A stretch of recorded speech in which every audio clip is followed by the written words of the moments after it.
Shri Thiruvanchoor Radhakrishnan. Sir, അങ്ങ് ഭാവിയിലേക്കുള്ള ഒരു മാർഗരേഖ പറയുന്നുണ്ട്. വളരെ മനോഹരമായിട്ടാണ് അങ്ങ് ഇവിടെ അവതരിപ്പിച്ചത്. സാർ, അത് നമ്മുടെ കേരളത്തിൽ നടപ്പാക്കുമ്പോൾ നമ്മുടെയൊക്കെ സർവകലാശാലകളിൽ അത് ഉൾക്കൊള്ളാൻ കഴിയത്തക്ക വിധത്തിലുള്ള ശാക്തീകരണം ഉണ്ടാകുന്നുണ്ടോ? നമ്മുടെ കോളേജുകളാണെന്നല്ലോ, പ്രത്യേകിച്ച് ഗവൺമെൻറ് കോളേജ് എടുത്തു, അവിടെ എല്ലാം ഇൻചാർജാണ് പ്രിൻസിപ്പൽമാർ വരുന്നത്. ഇത്രയും ക്വാളിഫിക്കേഷൻസ് ഉള്ള നമ്മുടെ ഈ കേരളത്തിൽ ഇത്രയും മിടുക്കന്മാരായ ആളുകളെ പഠിപ്പിക്കുന്നതിന് ആഗ്രഹിക്കുന്ന ഒരു ഗവൺമെൻറ് ഈ ഇൻചാർജ് ഭരണം മാറ്റി അവിടെ യോഗ്യതയുള്ള ആളുകളെ വെക്കുന്നതിന് വേണ്ടിയുള്ള നടപടി എടുത്തില്ലെങ്കിൽ നമ്മുടെ ഈ സ്വപ്നം എവിടെ പോയി നിൽക്കും? അത് ദിവാസ്വപ്നമാകുമോ എന്നുള്ളതാണ് എൻ്റെ ഭയപ്പാട്. സാർ, അങ്ങ് ഇവിടെ പറഞ്ഞതുപോലെ നാളത്തെ കേരളത്തെക്കുറിച്ച് ആലോചിക്കുമ്പോൾ നമ്മുടെ വിദ്യാഭ്യാസത്തിൻ്റെ രൂപത്തെക്കുറിച്ച് ആലോചിക്കണം. നിശ്ചയമായിട്ടും അങ്ങ് ഒരു ഗവൺമെൻറ്റിൻ്റെ ഫാഗ് എൻഡിൽ എത്തുമ്പോഴാണ് ഈ പുതിയ പദ്ധതികളെക്കുറിച്ച് പറയുന്നത്. ഏതായാലും letter be late than never എന്നുള്ളതാണ്. അങ്ങനെ ഒരു മാറ്റം വന്നതിൽ ഞാൻ സ്വാഗതം ചെയ്യുകയാണ്. പക്ഷേ കേരളത്തിൻ്റെ റിയാലിറ്റി സത്യം പറഞ്ഞാൽ വിദ്യാഭ്യാസത്തിന് വേണ്ട വിധത്തിലുള്ള ഒരു പരിഗണന കിട്ടുന്നില്ല. വിദ്യാഭ്യാസത്തിൻ്റെ സ്ട്രക്ചർ കറക്റ്റായി പോകുന്നതിന് വേണ്ടിയുള്ള നടപടിയെടുക്കുന്നു. സ്ട്രക്ചർ ശരിയാവുന്നതിന് ബഹുമാനപ്പെട്ട മെമ്പർ പറഞ്ഞതുപോലെ ഫാഗൻഡിലല്ല ഈ പരിഷ്കരണം നമ്മൾ നടപ്പാക്കിയിട്ടുള്ളത്. ഈ സർക്കാർ അധികാരത്തിൽ വന്ന് ഉടനെ തന്നെ ഉന്നത വിദ്യാഭ്യാസ മേഖലയിൽ നടപ്പാക്കേണ്ട പരിഷ്കാരങ്ങളെ സംബന്ധിച്ച് പഠിക്കാനായിട്ട് 3 കമ്മീഷനുകളെ നിയോഗിച്ചിരുന്നു. 6 മാസത്തിനുള്ളിൽ തന്നെ ആ കമ്മീഷനുകൾ റിപ്പോർട്ടുകൾ സമർപ്പിച്ചിരുന്നു. അതിനെ ആധാരമാക്കി കരിക്കുലം പരിഷ്കരണത്തിനുള്ള ശ്രമങ്ങൾ ആ വർഷം തന്നെ ആരംഭിച്ചു.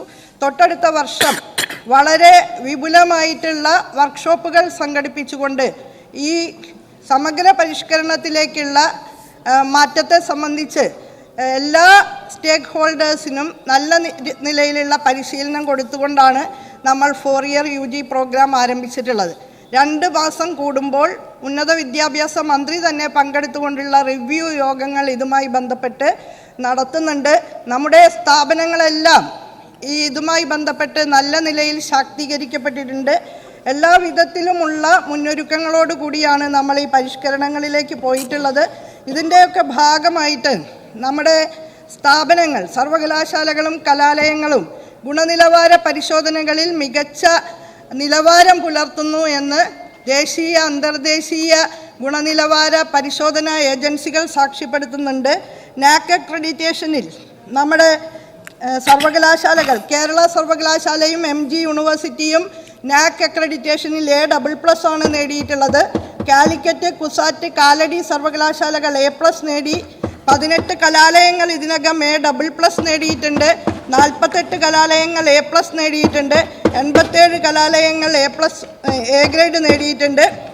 153 കലാലയങ്ങൾ A ഗ്രേഡിന് മുകളിലാണ്. അതിൽ 18 ഗവൺമെൻറ് കോളേജുകളാണ്. NIRF റാങ്കിങ്ങിൻ്റെ ഇത്തവണത്തെ പട്ടിക പുറത്തു വന്നപ്പോൾ കേരള സർവകലാശാല പബ്ലിക് യൂണിവേഴ്സിറ്റി ലിസ്റ്റിൽ 5ാം സ്ഥാനത്താണ്. കുസാറ്റ് 6ാം സ്ഥാനത്താണ്. MG യൂണിവേഴ്സിറ്റി 17ാം സ്ഥാനത്താണ്. നമ്മുടെ 18 കോളേജുകൾ അവിടെയും മികവാർന്ന പ്രവർത്തനം കാഴ്ചവെച്ചിരിക്കുകയാണ്.